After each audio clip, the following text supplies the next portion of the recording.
ಯಾವತ್ತೂ ಕ್ಯಾಮರಾ ಕಣ್ಣಿಗೆ ಸಿಗ್ತಾ ಇರಲಿಲ್ಲ. ಆದ್ರೆ ಸಿಗ್ತಾ ಇದ್ದ ದಿನಗಳಲ್ಲಿ ಅದೆಷ್ಟು ಸೊಗಸಾಗಿ ಸಿಗ್ತಾ ಇದ್ರಲ್ವಾ ಅಣ್ಣ ಅವರು. ಸಂಚು ಹಾಕಿ ಸಂಚು ಮಾಡಿ ವಂಚನೆಯಿಂದ ನಮ್ಮ ರಾಜ್ಯವನ್ನು ಕಬಳಿಸಿ ಮೆರೆಯುತ್ತಿರುವ ಶಿವಸ್ಕಂದವರಮ್ಮ, ಯಾವ ಕದಂಬರ ವಂಶವೃಕ್ಷ ನಿನ್ನ ಕ್ರೌರ್ಯಕ್ಕೆ ಸಿಕ್ಕಿ ನಿರ್ನಾಮವಾಯಿತೆಂದು ತಿಳಿದಿರುವೆಯೋ, ಆ ಮಹಾವಂಶವೃಕ್ಷವೆಂದು ಮತ್ತೆ ಚಿಗುರಿ ತಲೆ ಎತ್ತಿ ನಿಂತಿದೆ. ಪಲ್ಲವರ ಸೊಲ್ಲಡಗಿಸಿ ನಮ್ಮ ನೆಲದಿಂದ ಬಡಿದೋಡಿಸಿ ವೈಜಯಂತಿ ರತ್ನ ಸಿಂಹಾಸನದಲ್ಲಿ ಮತ್ತೆ ಕನ್ನಡ ರಾಜ್ಯಲಕ್ಷ್ಮಿಯನ್ನು ಪ್ರತಿಷ್ಠಿಸುವ ಮುಹೂರ್ತ ಹತ್ತಿರವಾಗುತ್ತಿದೆ. ಕನ್ನಡಿಗರ ಪೌರುಷ, ಕನ್ನಡಿಗರ ಸಾಹಸ, ಕನ್ನಡಿಗರ ಸ್ವಾಭಿಮಾನ ಆಚಂದ್ರಾರ್ಕವಾಗಿ ನಿಲ್ಲುವಂಥದೇ ಹೊರತು ನಿನ್ನಂತಹ ಕೋಟಿ ಪಲ್ಲವ ನಿರಂತರ ಧಾರೆಯಿಂದ ಅಳಿಯದು ಎಂಬ ಸತ್ಯವನ್ನು ಪ್ರತ್ಯಕ್ಷ ಪ್ರಮಾಣ ಮಾಡಿ ತೋರಿಸುತ್ತೇನೆ. ಇದೇ ನನ್ನ ಗುರಿ, ಇದೇ ನನ್ನ ಮಂತ್ರ, ಇದೇ ನನ್ನ ಪ್ರತಿಜ್ಞೆ.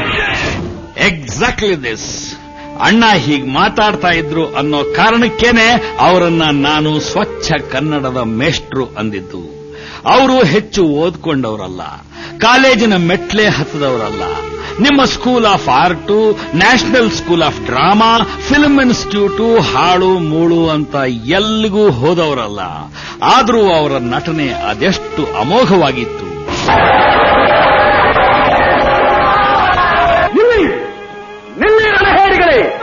ನಿಮ್ಮಂಥ ಹೇಡಿಗಳನ್ನು ಹೆರುವುದಕ್ಕಿಂತ ಭುವನೇಶ್ವರಿ ಬಂಜೆ ಆಗಿದ್ರೆ ಎಷ್ಟೋ ಚೆನ್ನಾಗಿತ್ತು.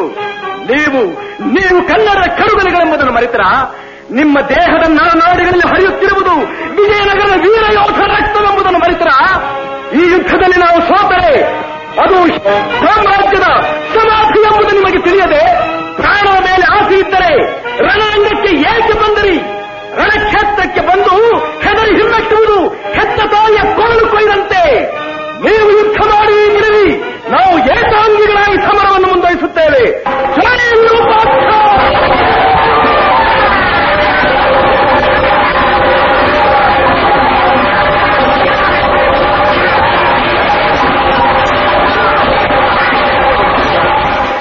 ಕರ್ನಾಟಕ ಮತ್ತು ಕನ್ನಡ ಚಿತ್ರರಂಗ ಅನೇಕ ಅದ್ಭುತ ಕಲಾವಿದರನ್ನ ಕಂಡಿದೆ. ಒಬ್ಬರಿಗಿಂತ ಒಬ್ಬರು ಮಿಂಚಿ ಮರೆಯಾಗಿದ್ದಾರೆ.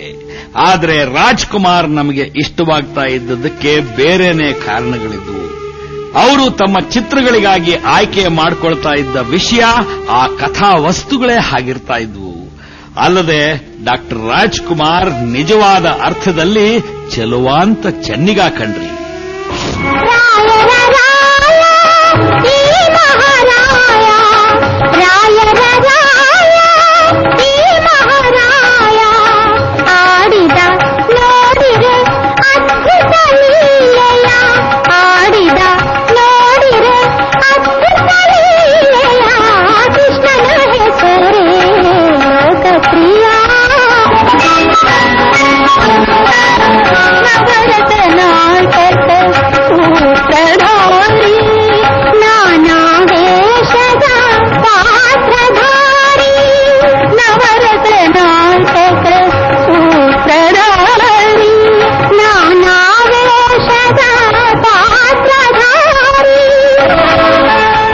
ಅದೇನು ರಾಜ್ಕುಮಾರ್ ಅವರ ಅದೃಷ್ಟವೋ ಅಥವಾ ಆವತ್ತಿನ ನಟಿಮಣಿಯರ ಅದೃಷ್ಟವೋ ಗೊತ್ತಿಲ್ಲ.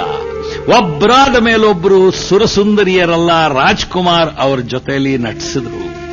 ಉಳಿದವರ ಬಗ್ಗೆ ನಂತರ ಮಾತಾಡ್ತೀನಿ. ಈಗಷ್ಟೇ ನೋಡಿದ ಭಾರತಿ ಜಯಂತಿ ಅವರ ಕಾಲ ಮುಗಿದು ಮಂಜುಳಾ ತೆರೆಗೆ ಬಂದ್ರು.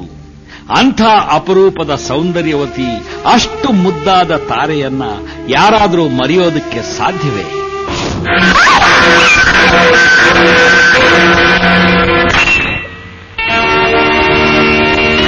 ಅರಿಯದೇ ಆದ ಅನಿರೀಕ್ಷಿತ ಅಪಚಾರಕ್ಕಾಗಿ ನನ್ನನ್ನು ಮನ್ನಿಸಿ.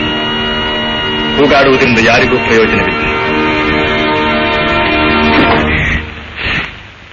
ನನ್ನಿಂದ ನಿಮಗೆ ಯಾವ ಅಪಾಯವೂ ಆಗದು. ತಾವ್ಯಾರೋ ನನಗೆ ತಿಳಿಯದು. ದಯಮಾಡಿ ಯುವರಾಜರೆಲ್ಲಿದ್ದಾರೆಂದು ತಿಳಿಸಿದ್ರ? ಕಾರಣ? ಅವರನ್ನು ಕಂಡು ಹೋರಾಟದ ಸಮಯದಲ್ಲಿ ಅವರು ನನಗೆ ಕೊಟ್ಟಿದ್ದ ಈ ಖಡ್ಗವನ್ನು ಹಿಂದಿರುಗಿಸಿ ಹೇಳಿ ಹೋಗೋಣವೆಂದು ಬಂದೆ. ನೀವು ಮಯೂರ. ಇಂಥ ಅಭಿಜಾತ ಕಲಾವಿದ ಡಾಕ್ಟರ್ ರಾಜ್ಕುಮಾರ್ ತಮ್ಮ ಸದಾಶಿವನಗರದ ಬಂಗಲೆಯಲ್ಲಿ ಅವತ್ತು ನಿಶ್ಚೇಷ್ಟಿತರಾಗಿ ಮಲಗಿದ್ದರು.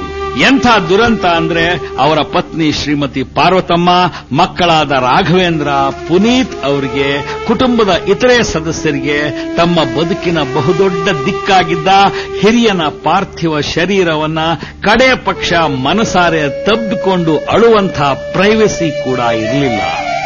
ಅಭಿಮಾನಿಗಳ ಹೆಸರಿನಲ್ಲಿ ಜನ ಅವರ ಮನೆಯೊಳಕ್ಕೆ ನುಗ್ಗಿದ್ರು. ಮನೆಯ ಬಾಲ್ಕನಿ ತುಂಬಾ ಜನ, ಸಜ್ಜಾದ ಮೇಲೆಲ್ಲ ಹತ್ತು ನಿಂತರು. ಅಕ್ಕಪಕ್ಕದ ಮನೆಗಳವರ ಪರಿಸ್ಥಿತಿಯಂತೂ ಭಗವಂತನೇ ಬಲ್ಲ. ಇಷ್ಟೆಲ್ಲ ರಾಮಾಯಣ ಆದರೂ ಅಲ್ಲೆಲ್ಲೋ ಒಂದು ಕಡೆ ಪೊಲೀಸ್ ಕಮಿಷನರ್ ಅಜಯ್ ಕುಮಾರ್ ಸಿಂಗ್ ಅವರ ಮುಖ ಕಾಣಿಸ್ತೇ ಹೊರತು ಒಂದು ಬಂದೋಬಸ್ತು ಅಂತ ಅವರು ಮಾಡಲೇ ಇಲ್ಲ.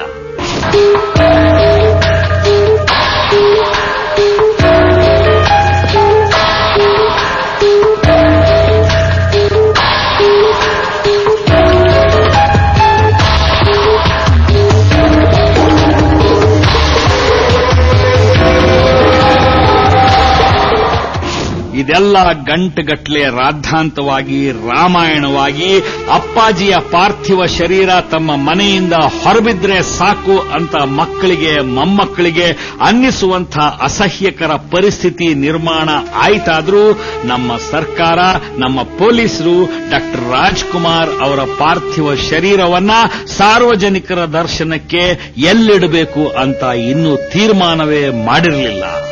ಅದಕ್ಕೆ ಬೇಕಾದ ಯಾವುದೇ ಸಿದ್ಧತೆ ಮಾಡಿರಲಿಲ್ಲ.